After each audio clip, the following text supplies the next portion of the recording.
Welcome to the pre-talk session. Today we are talking about engineers' responsibility for safety. So when we started this series, the first question I asked you was, why do we want you to get good grades? And the answer was, because we want you to be competent engineers. We not only want you to have good designs, successful innovations and technologies, we want to make sure that your designs are safe for you, safe for society. So, to a certain extent, hazards are inherent to technology, and technology is what we produce. That's our job. So we have to be very mindful of hazards. As engineers, we have the moral responsibility of ensuring that our inventions are safe, as I said. So when we design for safety, however, we are not referring to the absence of these hazards completely. We are referring to the reduction of these risks, of these hazards, to an acceptable level. So what can we do? We can do something. There are a number of strategies we can use in safe design. For example, replacing chemicals, mechanisms, systems. The other thing that we can do is to add a safety factor, as we've done in various other modules. You've done this again and again throughout your degree.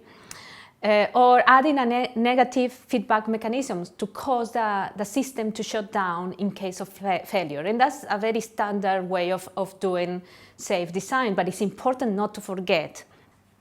Or finally, build in a multiple independent safety barrier, so that if one of the safety barriers fails, another one comes into place. So we have to judge if a hazard is acceptable. Not all hazards can be completely removed, they can be minimized, but are they acceptable? The first step is to list all the hazards and translate them into risks so that we can do a risk assessment. And we've done lots of risk assessments. You've done them in your labs and you've done them for your final year projects, but we have to do a risk assessment. And the risk assessments that we are more familiar with are the ones where we list all the potential risks. We express them in terms of magnitude of the risk, whether they are small, medium, or big. The probability of the risk, whether they are low, medium, or high, but also the consequence of the risk and how the risk can be minimized.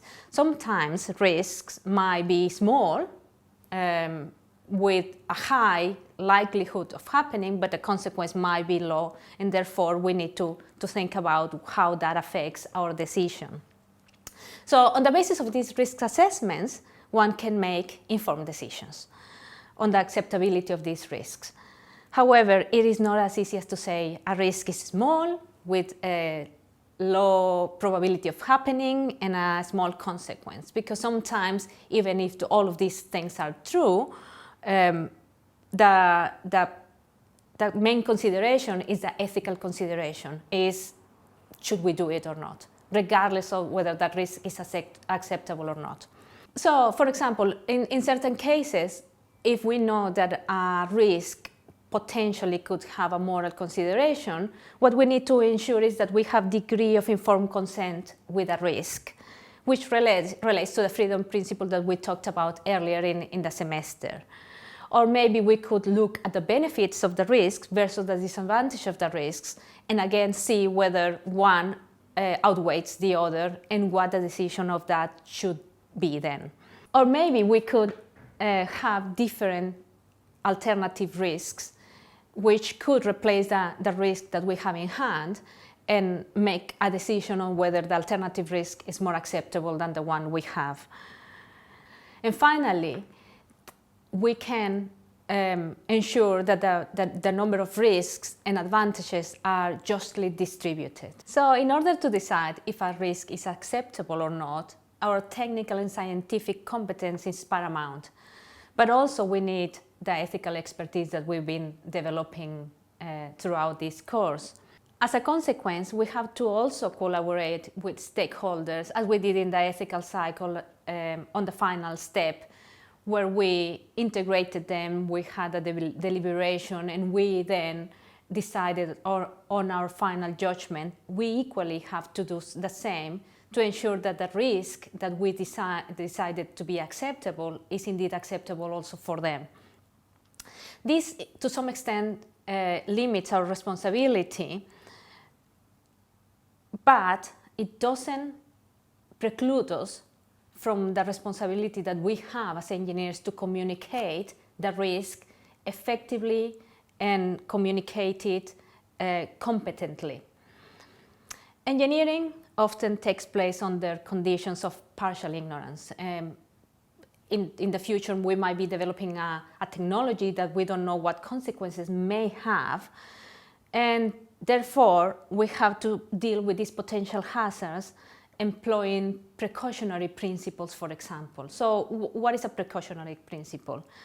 The principle says that, number one, if there is a threat which, number two, is uncertain, then number three, some kind of action, number four, is mandatory.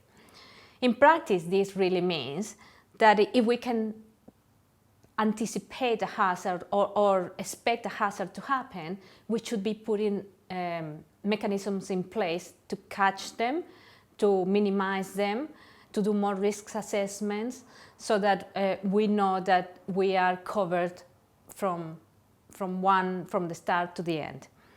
We have to be clear also that any technological innovation that is implemented will be eventually tested by society, and that is a frightening thing. We have to make sure that we minimize any potential risk. So the role of our uncertainty and ignorance may be deceiving and may make us believe that we have restricted responsibility, but as I said, it doesn't. We have been trained not only to solve problems, but also to identify whether there are any potential risks and uncertainty, and as such, our responsibility is not only to know what could happen, but also to know what we don't know and be able to communicate that to people who might be affected by our technologies. Thank you for listening, and I'll see you next time.